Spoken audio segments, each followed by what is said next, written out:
Guys, welcome to NSK TV. Welcome to another Entertainer Spotlight. And today I am joined by the living legend, Andy. Andy, say hello. Hi, man. I didn't realise I was a living legend. That's a nice title in isolation. Thanks. You're an NSK legend. There you go. How are you? Thanks for coming on, mate. I really appreciate it. You've got a very interesting backstory. I remember when you and I trained together, I was like fascinated with some of the stuff you were telling me. So, I mean, keep it simple, first of all. You've been working with Non-Stop Kids about 6 months. Is that right? Something like that? Yeah, maybe just under 6 months, yeah. Under 6 months. January time, yeah.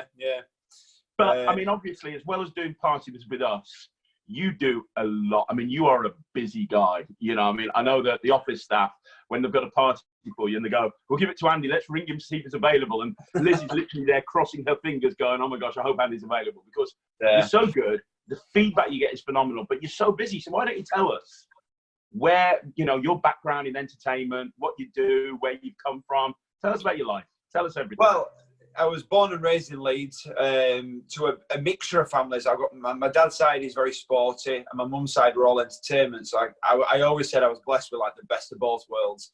My dad was a footballer when he was younger for Leeds. He got a terrible injury, but always stayed sport mad. And mum's side, like I said, we're all entertainment. So when I was young, I kind of did everything. I didn't really fall into the performing side until, I say later, in like 7 or 8 years old. But I was doing a lot more sport, and I was quite naturally gifted at cricket and football and whatnot. So I think maybe just being a lad, I was kind of not pushed towards that. I was loving life. My mum and dad was always like, whatever you wanted to do, go and do it. I was playing football, and then when I was 7, I was in McDonald's with my mum, and I actually got talent spotted by a guy called Michael Jackson. That's bizarre, isn't it? That's really funny. Michael Jackson. Not the sort of spotting you'd really want off Michael Jackson. Yeah, I know. Yeah, and basically, he's and you know what? We're still friends to this day. He's a big casting director in Manchester, him and his wife Beverly. And they were on a break from trying to audition these kids for a commercial. And they just leaned over to my mum and said, he's really funny, like, and, you know, we're trying to find someone like him for this commercial. This is our card. Does he want to come and audition? Does he do anything in the industry? And I just started going to dance class on a weekend. And I only really went to dance class because I liked this girl from school. and again, we're still friends to this day. So I'd been there about 2 or 3 weeks. Always had quite a decent personality and whatnot, you know. And I went for the audition and got it. And then from there, I kind of got that little acting bug. And I kind of did everything. I was doing karate, I was dancing, I was doing ballet, tap, modern at a weekend. I was playing football through the week. And that carried on for a couple of years. And I kind of fell then more into, I was getting cast for quite a lot of stuff for TV stuff, and I was making a bit of money.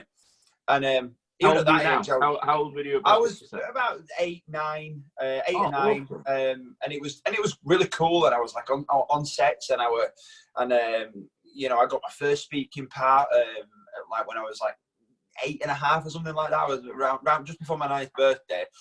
And I was really starting to fall in love with like performing and stuff. And I found out I was quite a natural dancer.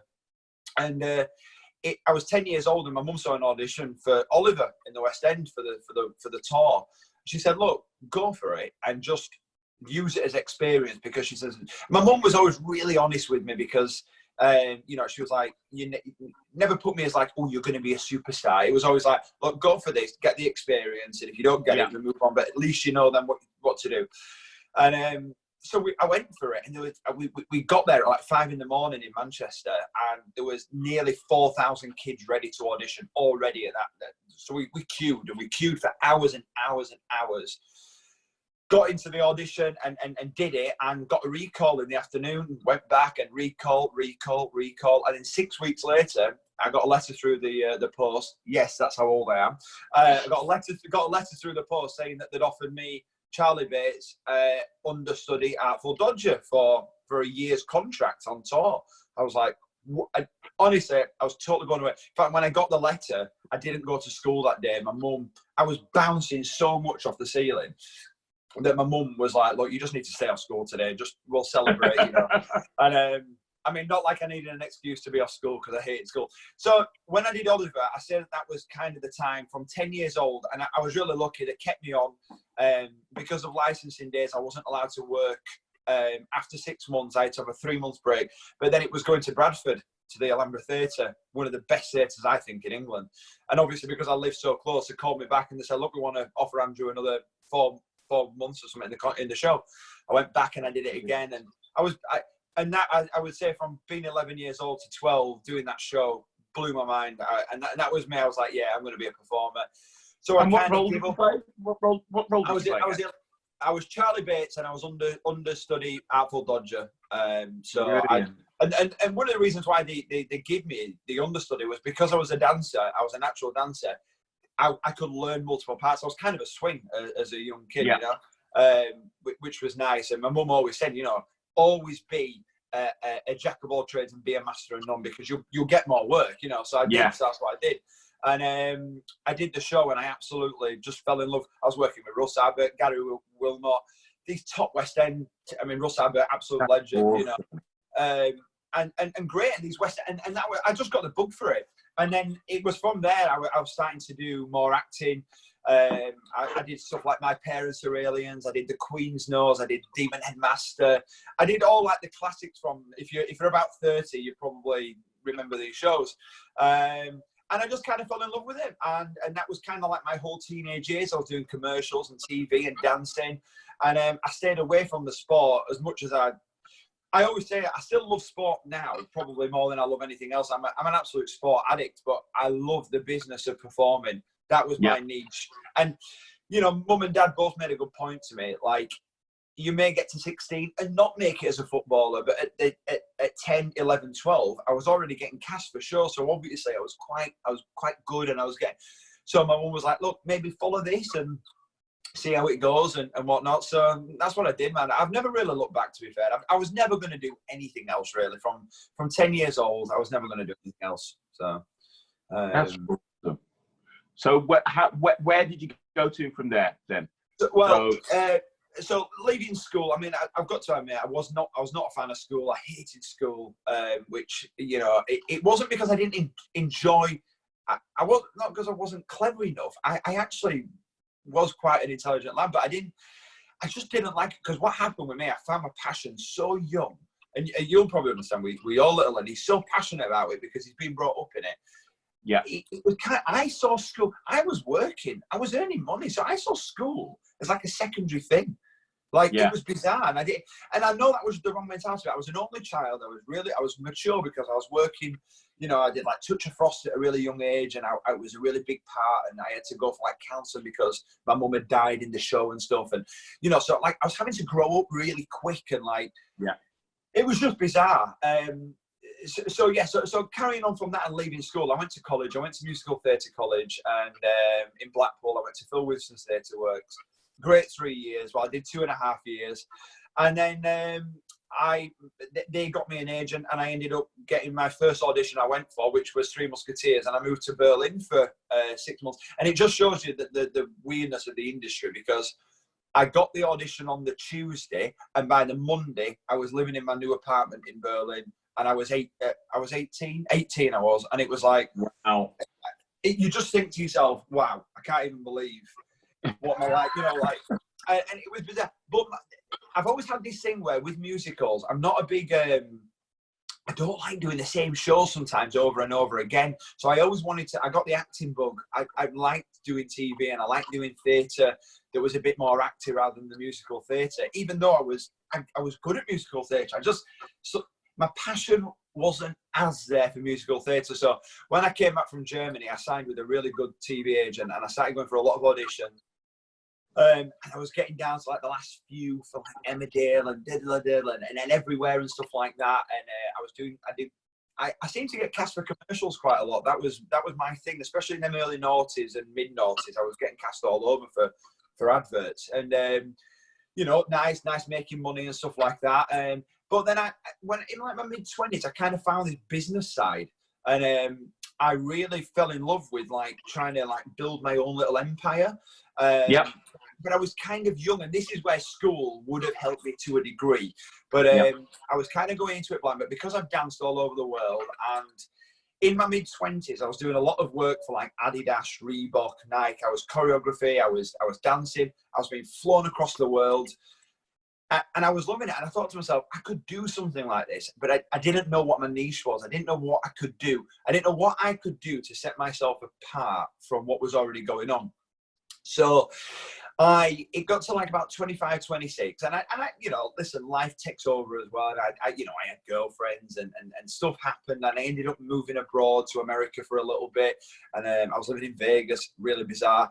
And then I decided to come back, and I got my head down, and I decided to set up a company while I was still doing all my work with a friend of mine. And I had this idea for a show that was a bit like the whole Magic Mike mix Cirque du Soleil type shows and stuff like that. Yeah. And I wanted to be a competitor in that market, because I thought it was getting a bit dry, and I thought it needed spicing up. And it was very popular at the time. I wanted a piece of the pie. So I decided then to start going into business about 4 years ago, when I was about 28. And we set up the show, and it's been really successful. And we've travelled all over England. We did have international bookings this year. Obviously, with the whole world being in lockdown, that's not happened. But the business is going from strength to strength. And we also do a lot of events for everything. So I've got Great Gatsby shows. I've got burlesque shows. I've got every show. If you came to me and said, we want this theme, well, then we'll do that theme for you, and I've got a great set of dancers behind me. We audition in London, we audition in Manchester, and yeah, it's kind of just growing and growing. We was on for a good year this year, but like I said, the world's kind of stopped at the minute, but we will get going again, and we will be successful. And then obviously this year I joined you guys as well, and because I wanted to keep, basically, I was kind of looking for, I don't like sitting down, and even though the business was doing good and I was earning okay money, it was good, but I wanted to reinvest, and I wanted to keep growing. And I thought to myself, well, I don't want to just sit down in an office. I could use my talents to maybe go out. And somebody had mentioned you guys, and I messaged, I can't even remember the platform that we messaged on. And I thought, well, if I hear something, and then you rang me like 5 days later or whatever, and we got chatting. And somebody had just said how good you guys were. And it was like a lot of weekend work. And I thought, you know what? Yeah, I was like, I could do that, because I just constantly want to reinvest in my own business. But, yeah, absolutely. But I've still got a talent that I can entertain, and I love kids. And I haven't got any kids of my own yet, but my nieces and nephews, and whatnot. I thrive around kids, and I love teaching them, and I like helping them and whatnot. So it kind of went hand in hand, and I was loving it. Yeah. I was on for a busy March, April, May, and the whole Corona came and stopped it. Yeah. But I've just had a very, very mixed life, man. A very mixed life of a lot of good stuff. It's not all been smooth sailing. I always say to all my kids that I teach now, if you want to make it in this business, whatever industry you're in, whether it be magic, singer, my girlfriend's a singer, and I was just going to bring that up. Your girlfriend's stars in my favourite musical, doesn't she? Yeah, she's in Six. Yeah, Six, a musical. Yeah. And she, cool. but again, that road of getting there was, she was 30 when she got Six, but for 10 years she'd worked tirelessly in the industry and never stopped working. But then all of a sudden, because she got Six, then she's made it. Well, she hadn't really. She'd always made it. You always work in this industry. And every job you do is, it's great when you get that lovely big job. But she was a working professional singer. But it almost, you get that tag until you do something like amazing, which Six is undoubtedly probably at the minute the hottest musical in the world. But the struggles of going for them auditions. And I remember when she was auditioning for it, I think she must have had about 15 auditions for it. And, every time she was going down to London, people don't see the struggle. And with you, what you guys do, the effort that's going into to everything at the minute while this is going on is setting you up for the future. That's what performers do. We're always constantly looking for the next job, but we're also as well, if you're clever enough and you want to do it, you're always looking for different avenues to try and open up the next door that could be a bigger thing. So when she got Six, Unfortunately for me, she had to leave me for 8 months. That must have been hard. You know, but yeah, and it's tough, and that's another thing. You know, you've got to deal with, you know, your partner's going away and doing work. And I was going away to China a lot, you know, and I didn't bring anything back, I swear. I didn't. But, you know, I was going to China. I felt lucky a couple of years ago. I got asked to go and do, I teach my dance workshops all over the world. I've gone all over Europe. But this was like a big one, taking me over to China. And it was only going to take me out for 2 weeks. I ended up going out there for 2 weeks. They ended up extending me for another 3 weeks or whatever it was. And then I came home. A couple of months later, got another call. We want you to come over again. So literally, and they're kind of a bit weird over in China because it was never planned. I'd just get a phone call on like a Sunday, and they'd say, "If we book you a flight on Wednesday, could you come?" Yeah, okay, you know. So, but it was good. You know, the pay was very well, and they were great kids, and it was again like a performing arts type school over there. But they wanted that Western. They wanted to see how we worked, and the kids loved me. And they never brought teachers back apart from me, so that was really nice. I kept flying out. Great. And I ended up doing work for the Chinese version of The Voice. They brought me on that, and they wanted me to coach the kids to try to get them to perform. And that was a great, like, I mean, it was unbelievable. I remember on my birthday, they rang me a day before and said, "Can you come tomorrow?" I said, "I think it's my birthday tomorrow." I was like, I think I was 31.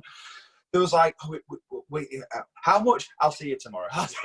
You know, because at the end of the day, you're still always chasing a bit of money, and you still always, you know, but the passion to go out there and work, because it's a long way to go for work. But it was great as a performer, and I'm sure you'd understand when you go see that different culture and that the way they think and the way that I see it when I go teach in Holland or I go to Belgium. I think when we first spoke, I went to Holland on like the Monday for like 24 hours. It's bizarre, you know. But a lot of people go. No, I was going to say a lot of people they think about this whole showbiz lifestyle like, oh, the showbiz lifestyle's amazing, and it's just. Do you know what, Craig? I'd say it's 97% hard work. Like, you have no idea where you're going. The travel, it's not glamorous. You're sleeping in airports. You know, you're doing that, and then 3% of it's glamorous. And you know what? I've met some massive celebrities. I've danced with celebrities. There is really, really good parts of it. Like, I can't deny it, because we wouldn't do it if it was all bad, you know. But if you, the one thing that I'll always say about show business in any form, it could be 99% awful, but if you get 1% good moment, you keep on to that, and you're like, wow. And that's what it's about, you know. I remember I met David Beckham through going for a commercial for Vodafone, and obviously being a massive football fan, it was like, holy, wow. David Beckham, and he was the nicest guy, and he was like, and I was like, wow, David Beckham. And then to tie that up, a few years later, I ended up dancing for Adidas, and it was for his brand and everything like that. I thought, God, isn't it weird? Like, I've even been linked with Beckham in that weird way. Like, we've come back around again. Honestly, it's really, really, really bizarre. And like I said, it's hard work, but when you do get something nice from it, you go, yeah, I always liked the fact of not knowing what were coming. It gets a little bit harder because your mentality shifts when you turn in towards that 28, 29, 30, and you think, oh God, should I be settling down and doing it? But if you still love it and you're making money from it and you're making a decent living, then why would you give it up? I find it, you've got to, it doesn't matter how even successful you get. For me, I always try and keep my mentality down of like, I'm not successful enough. So how can I improve that? How can we improve the business? How can we do this? And even in myself as well. So for me, I don't think I'll get too old for it, because I always want to constantly grow it, or what I want to grow me. I want to grow the business. And, Natalie now, she's in 6. All of a sudden, them 3 little letters on her CV is going to open up a huge amount of doors. And that's what you live for. You live 10 years, you go to every audition, you work the rubbish jobs, getting £200 a week, singing 12 hours a day, ruining your voice. But if it can lead to something, you do it, and you keep on doing it. And another thing, it's ridiculous the way it comes through, but I once did an acting job for Citroen for cars. And basically, they wanted to use my acting skills, and the story of it was they wanted car salesmen to have techniques and acting techniques, and what do we use to improvise on the spot. So I went down to Citroen, and it was this beautiful, I think it was called Mallory Court, and it was down south, beautiful. And we had to like take these guys through and show them acting techniques and how customers come in, how can you get into them, how can you work out body language. Just, wow. You know, anyway, we did this conference all weekend, and the guy from Citroen offered me an unbelievable salesman job. He offered me a job, and it wasn't just like working at a car company in like Coventry, it was like he wanted me to go and train people all across Europe because of my acting skills. And I thought, God, you don't understand. You know, acting is not just about going on stage or going in front of a camera. You use your acting skills every single day of the week. And I thought to myself, and he offered me a real nice sum. And I didn't end up doing it because it's not what I wanted to do. But and he really wanted me to commit to it. But I was thinking like, wow, I've got to be honest, Craig, I left school with 2 GCSEs. I wasn't interested in school, you know? So to get offered like a job like that, I'm not saying that school is not important. It's absolutely important. It really is. But in my head, whether I think it's the be all and end all, probably no. I think a lot of you do get taught a lot of life lessons in this industry. You know, and doing gig to gig to gig to gig, and it gets you better, you know, and it just and makes not everybody can do it. Mate, it's not for everyone. Do you know what? Even my mum said even though she was a singer, my mum was a singer and a model, and she did a lot of stuff, but she always said that like it wasn't for her really, because she didn't like that not knowing. But again, it was a different era. It was back into the 80s, you know. Yeah. Now you can get an iPod and you know a tripod and do a thing, and you can go on YouTube and you can become famous. You know, I don't hate on them people for doing that. It's not the way I wanted it. It's not the way I'd like to do it through my own thing and whatnot. But we've just got a whole new world, and then our kids or your kids are young, and then when I have kids, they're going to have even more different doors opening and whatnot, and different ways of doing it. The internet was non-existent up until I would even say until I was 19. I didn't get YouTube until I was 19, or whatnot. So what a different world. And I use social media. We're using social media right now to help our businesses. So it's unbelievable, man, the doors that can be opened and the stuff that you can do if you put your mind to it. Well, you know what? I think that this interview went slightly differently to how I thought it was going to go. But I think that the advice that you've given, if there's anybody that's like interested in performing, if there's anyone that's interested in getting into this industry, I think they need to listen to this interview because you've given so much really great advice. Sorry, you really have. I'm passionate about it, Craig. You know, I'm like you are. I'm like you are. You know, I always remember I said to Natalie when she was away, she was like in the middle of the beach in the Caribbean. And I said, I spoke to this guy today, and I was like, he's kind of like the other version of me, like the way you were speaking, and like we do this and we do that, and I'm like, yeah, I was very much like that, and the whole brand of Nonstop Kids, like it really like shot out to me, and I was thinking like, wow, that's what a great, like you've not just taken a concept, but you've like got all these little parts to it, and I was like, he goes big, you go big, like I go big, and I think that's what you've got to do, and if it fails a bit, or if it doesn't hit the heights that you do, then I just try and find a roundabout and go around it, and then try and get back onto it. I never let it drop. Like coronavirus you could have just posted out a few pictures from an old party, but you don't. We've gone on different platforms, and that is what is great about like the internet and that. But I think you can go to all the schools in the world and you can be trained, but sometimes that basic common sense in a business and when it is your own little baby, I mean, it's hard for me because I can't do anything with our little baby at the minute because we rely on big crowds, and we can't even do Zoom because there's a cast of people. But what we have been doing, me and my business partner, we've been planning new routines so that when this is over and we can get all the lads in a studio together, we just go, right, in isolation, we choreograph this whole new show. This is a new concept and we're going with it. Yeah. You know, and it's people like you that will succeed after this, because you're not just sitting there at home feeling sorry for yourself and watching Netflix. You're planning. Whoa. I've watched a lot of Netflix, Craig. I'm not going to lie. I have watched a lot of Netflix. That's allowed as well. I've completed Netflix, but at the same time, you know, I constantly have my notepad and I'm always writing notes. Some things I look at and go, I maybe must have been drinking alcohol when I wrote that, because that's never going to happen. But at the time, it just came in my head, and you think, will it work? Well, we'll give it a try. I mean, when I was planning my show, $1 Million Men, we were going up against like the Dream Boys of the world and stuff like that. But I didn't want to be like that. I didn't want to be like seedy. I wanted to have a good show. I wanted people to really appreciate the dancers. And we always get tons of comments, hundreds of comments on our Facebook page, always saying, wow, the lads are so talented. So even though we went down that vein route of having a show with like muscle guys and dancers, I wanted trained dancers. So I've got ballet boys, Russian boys, break dancers, tap dancers. I'm the host. I'm the, and we went for a whole different 360 spin on it. And because I didn't want to be just the same, I took the same concept, but decided to go a different route around it.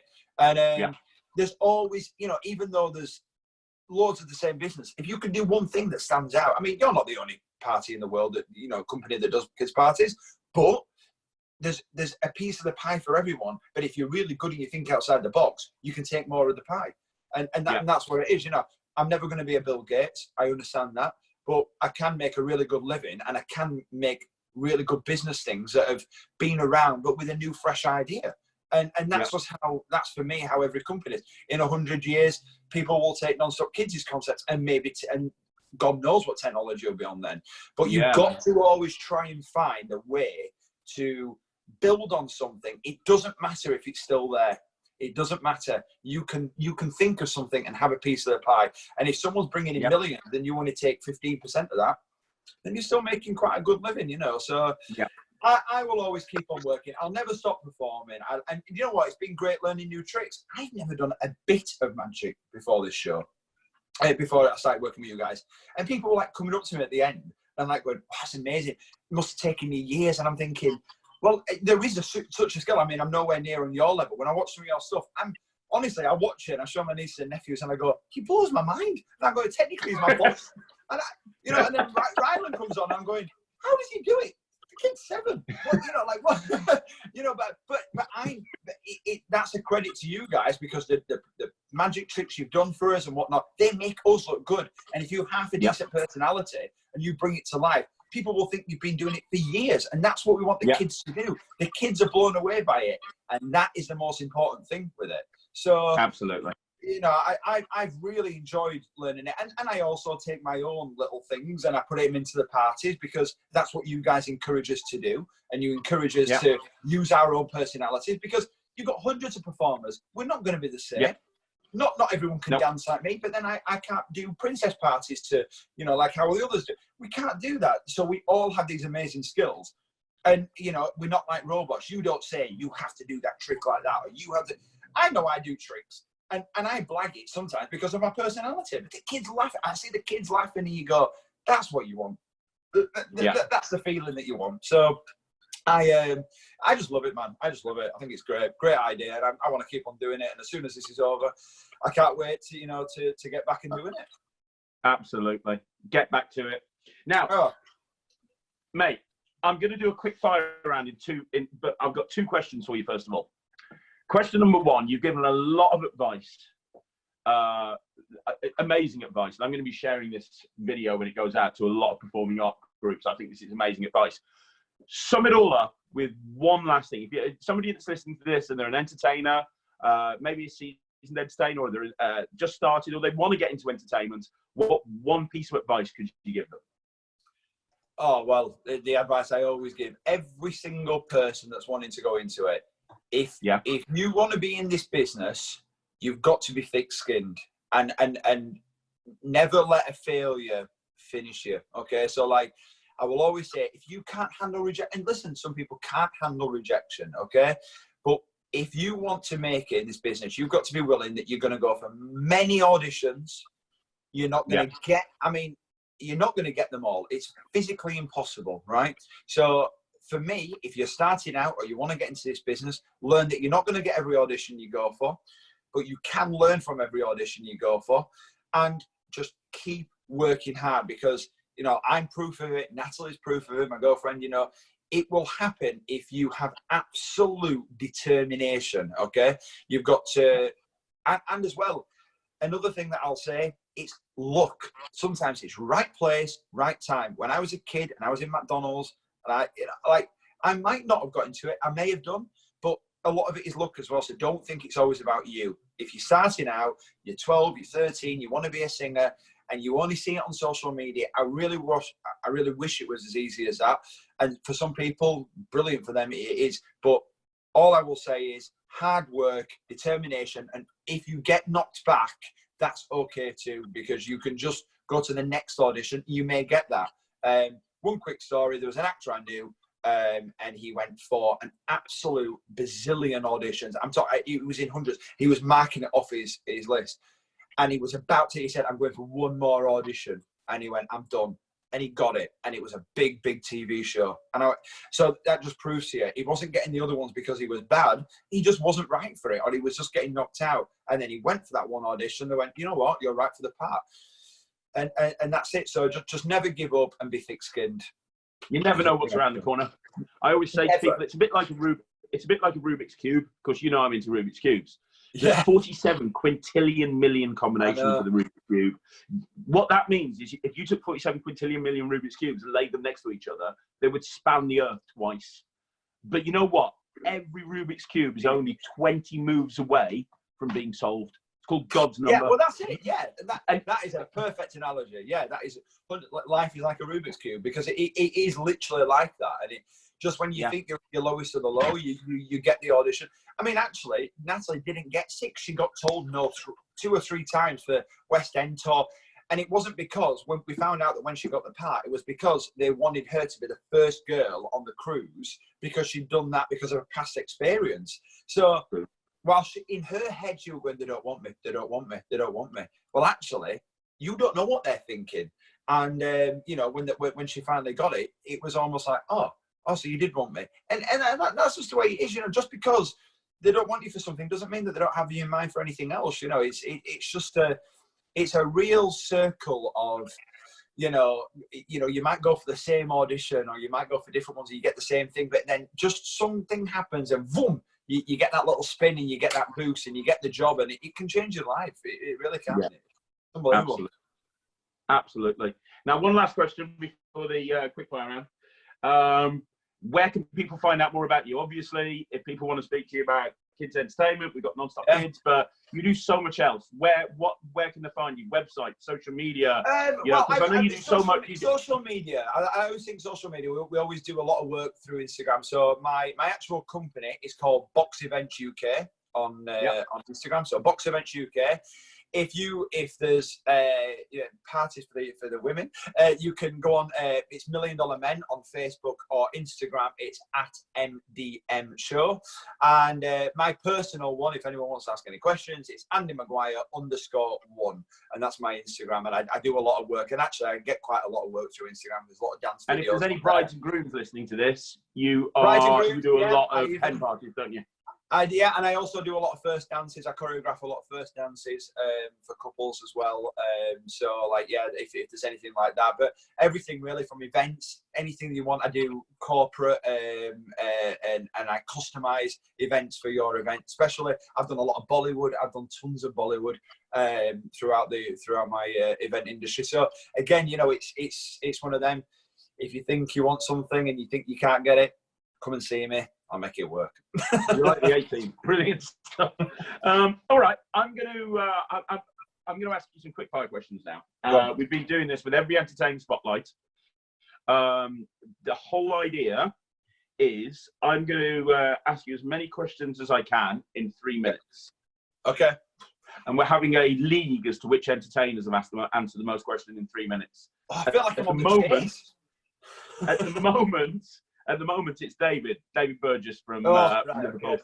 Yeah, Dave. So Scousers, you see, the quick Scousers, you see. Yeah, I mean, he was. I didn't listen to half his answers because I couldn't understand him, to be honest. But, well, my business partner, in fact, David knows my business partner very well, so that's quite funny. That, so I will. I'll bring that up here. Scousers for you in a nutshell. I tell you. Oh, quick.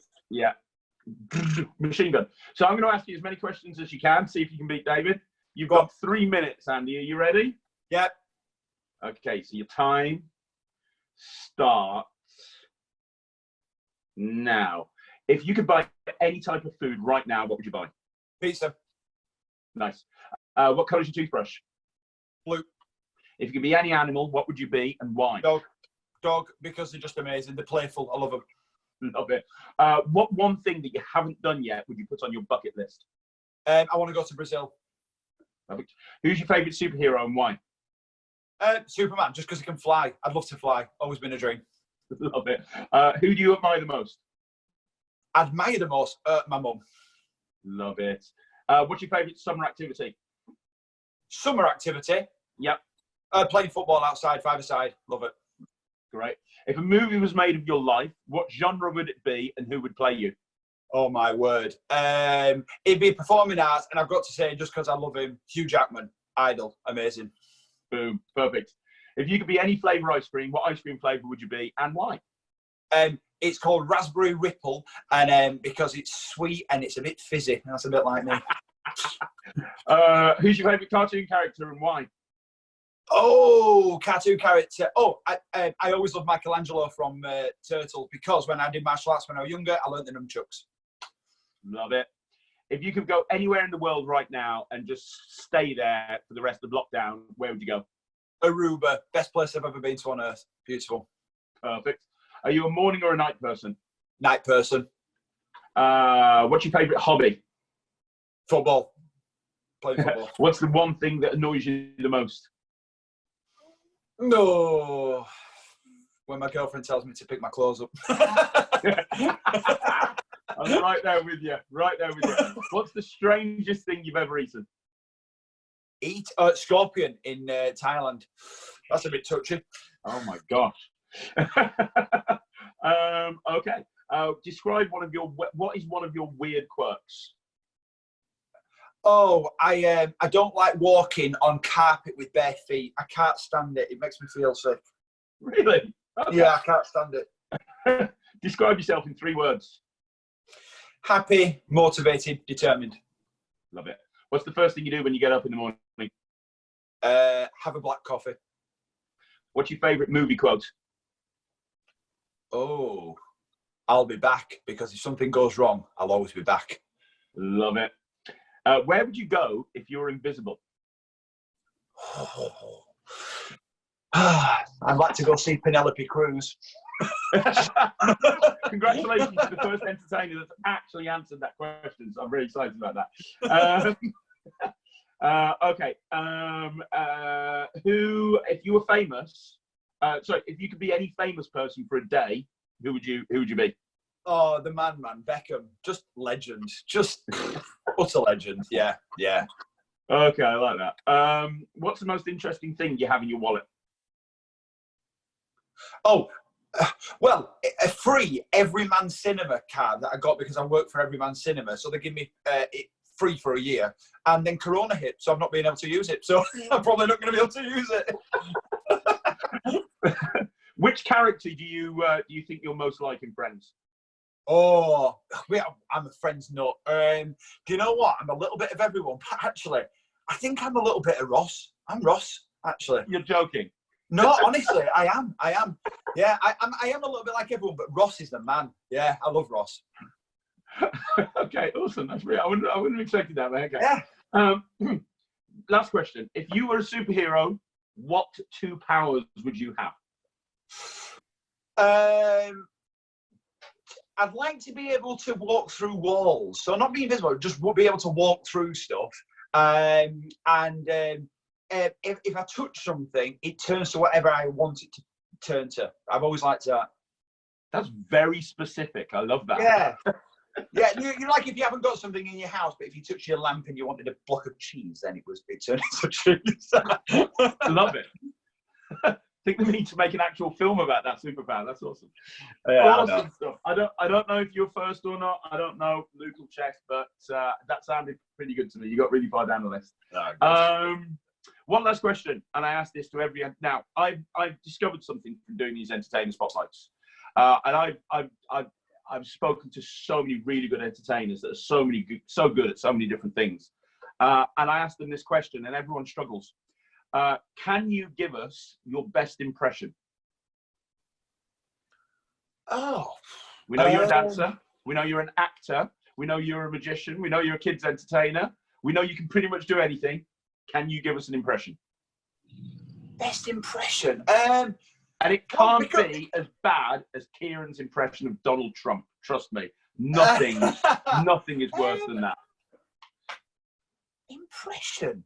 Do you know what? I usually impersonate like whoever's around me. Like I'm a bit sarky, so like I'll pick up on stuff like that. As an actor, I wouldn't say that I do a lot of impressions, but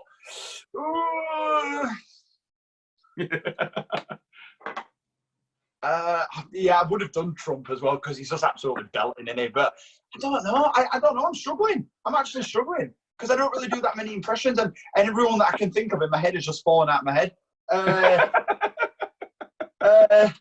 Santa. Ho, ho, ho. No, I have no idea. Honestly, okay, I have no idea. I'll take Santa. I'll take Santa. Yeah, I haven't got a clue. Honestly, I don't really do impressions. You know, my missus is really good at voices, and she constantly does accents all the time.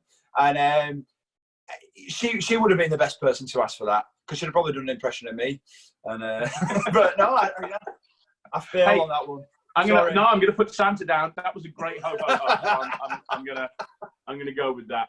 Look, Andy, it has been an absolute pleasure having you on this entertainment spotlight. Thank you. You're an amazing guy. You really are. We're really happy that you're in Non-Stop Kids.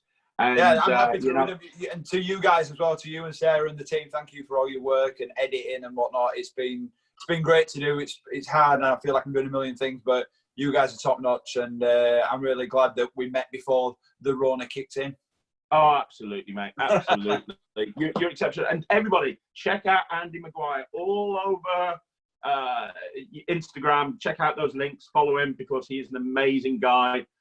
Thank you so much for coming on, Andy. And don't forget, guys, if you're watching this, subscribe to our YouTube channel and also follow us on Facebook. We're putting 6 videos up every single day. We go live at 1 o'clock every single day. You can watch Andy's weekly show, Dance Like a Pop Star, which he couldn't do one day. So I ended up jumping in and doing Dance Like a Muppet, which was nowhere near as good. But, you know, we got through it. But that's great. The Dance Like a Pop Star is one of my kids' favourite things on NSK TV. They love it. Cool. And, well, I'm just about to go film one now. So, Luke, if you're listening, it's on its way over in about 15 minutes. All right? They're desperate to try and work out the splits. They're going to do it. Yes, I know. That was a challenge, yeah. Craig, I want in the splits by at least December. All right? Yeah, they're going to do it. They're going to do it. But follow us on Instagram, follow us on Facebook, follow us on YouTube. We put videos up every single day, and make sure you follow Andy as well. Thank you so much for tuning in, guys, and we'll see you soon on NSK TV. Goodbye. See you, mate.